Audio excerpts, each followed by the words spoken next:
Hi, the artists of Key Stage 1, and welcome to my video about colour, where we're going to be thinking a bit more about why certain colours are chosen for certain things. So there are colours in the world all around us, and lots of artists think about colour when they are creating their paintings, but also people who design cereal boxes, people who design road signs, people who design houses and homes. All sorts of different people in the world think carefully about colour and which colours to use where.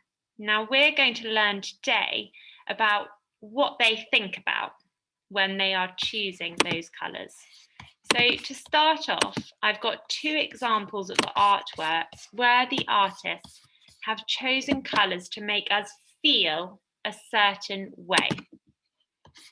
Here is an artwork by Picasso. You might have heard of Picasso before. And what colour has Picasso used in this painting? He's used lots of the colour blue. And how does this artwork make you feel? So you might be saying sad, you might be saying cold. And I'm sure that even if you couldn't see these figures who look sad and they look cold, I'm sure that you would still know that this was a sad picture just by the use of the colours in it. Let's now look at these artworks on the board. What kinds of colours can you see in these artworks? Just shout them out loud. So you might say red, yellow, orange. And how are the colours used here different to the colours used by Picasso here? So just talk out loud, say them out loud, brilliant. So this artist, Yayoi Kusama, she uses lots and lots of different colours, and they're really bright colours. How does her artwork make you feel? So you might be saying happy, you might be saying excited. These colours might remind you of sweeties or games. You might be saying that they're quite busy, they're quite chaotic. They might make you feel a little bit too, it's called overwhelmed, when it's all a bit too much. So here are just two examples of how artists have used colour to make us feel different ways. We're now going to have a look at what lots of artists use when they are deciding what colours to use in their artwork. So this is a colour wheel. It's called why do you think it's called a wheel? It's round like a wheel, isn't it? So it's a colour wheel. And how do you think the colours have been organised in this colour wheel? Why do you think the red is here and the orange is here? Just spend some time now looking at it. You can pause me if you want to. Just really look at it and have a think about why do you think each colour has been placed in the spot where it is. So you might have noticed that the colours which are most similar to each other, or they've got the most in common, are next to each other. So you can see that these colours here, this red, this orange, and these oranges, moving into the yellow, they all are quite similar to each other. But how it works is it's changing ever so slightly each time as I go round. And that means that the colours at opposite end of the colour wheel are very different to each other.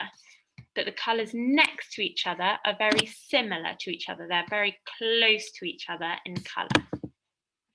And the colour wheel was first developed in 1666, so hundreds of years ago, but it's still used today by all those people that I was talking about at the start. So like artists, designers, people who create board games and video games, all sorts of people in the world will look at the colour wheel still today to help them decide what colours to place in their products or in their homes.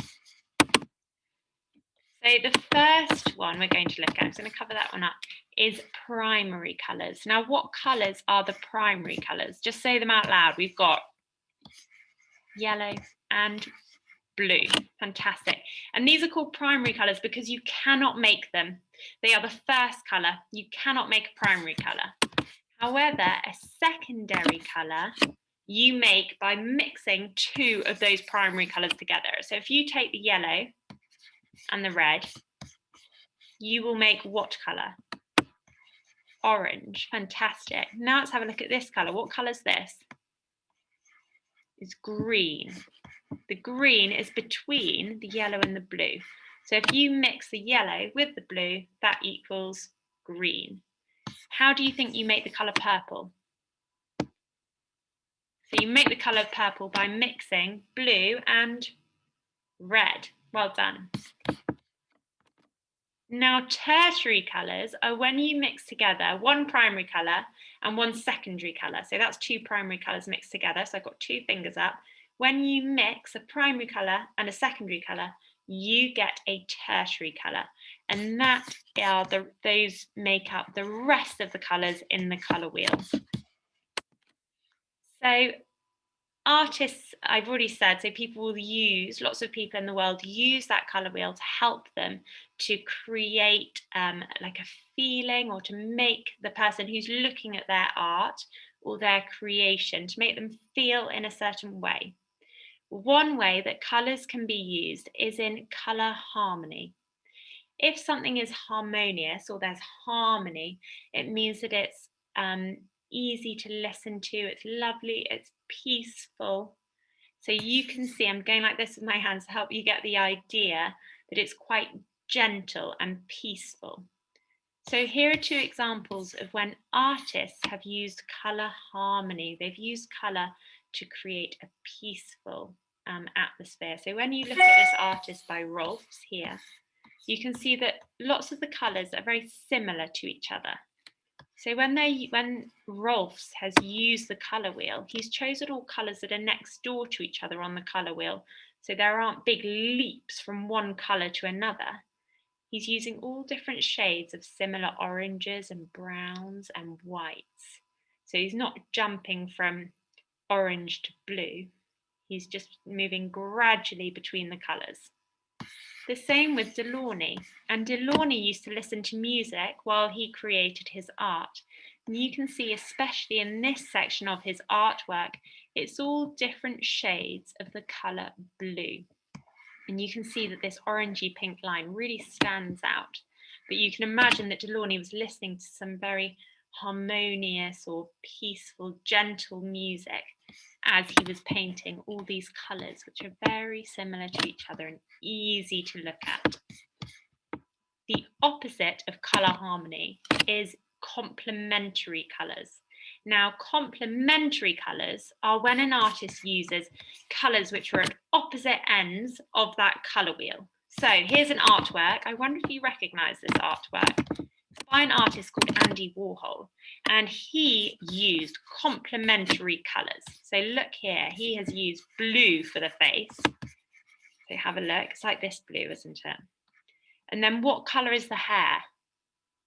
It's yellowy orange, isn't it? So look, he's jumping from one part of the colour wheel, the blue for the face, all the way to like a orangey yellow for the hair.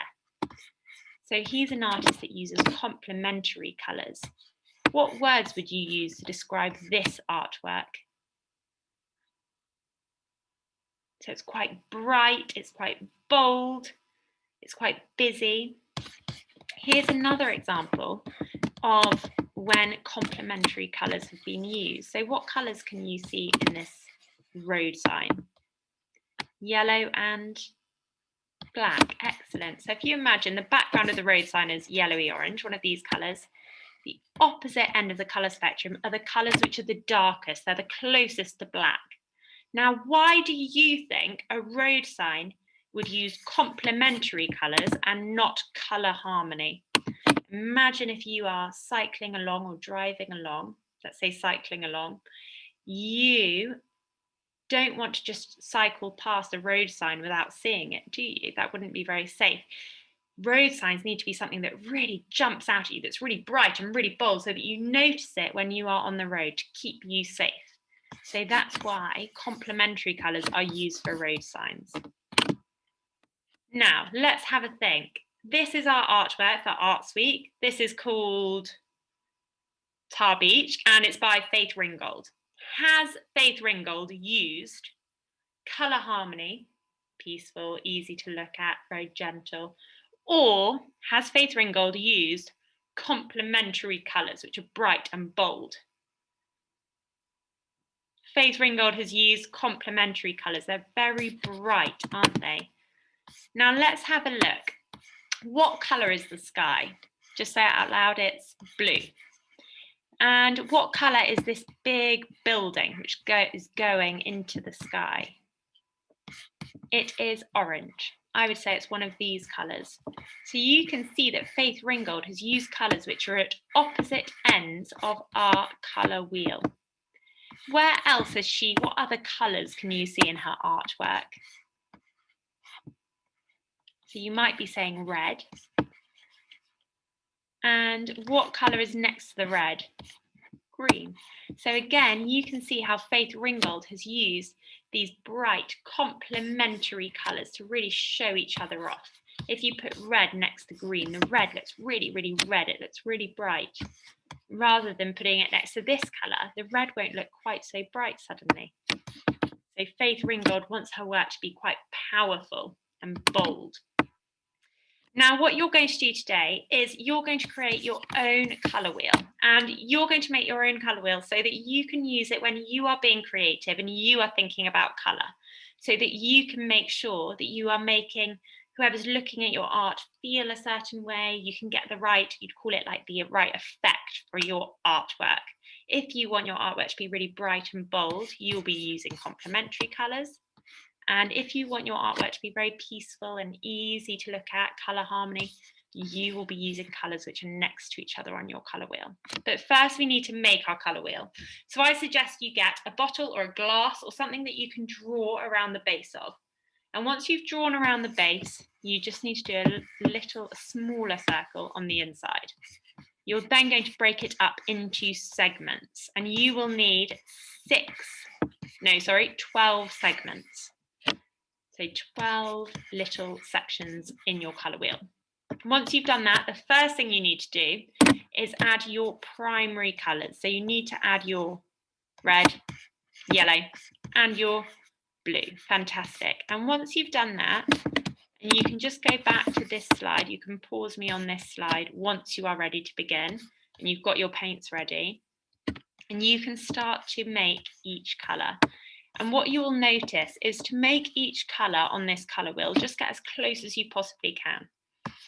You will need to take your first primary colour. So if you start with red, you'll need to add a little bit of the next colour to it. So you'll start with your red and you'll add a little bit of yellow to it to make the colour orange. You'll then add a bit more yellow to it, and that will give you the colour for this segment. Then add a bit more yellow, and that will give you the correct colour for this segment. Then you're at yellow, clean your brush and start again. So start with the colour yellow and add a little bit of blue. That will go here. Add a little bit more blue and that colour will go here. And work your way around. So I'm going to now say goodbye to you so that you can start to create your own colour wheel, and I look forward to seeing all the beautiful art that you make during this week, and I will be looking for how you've used the colour in your pictures. Well done everybody, and I will see you soon. Bye.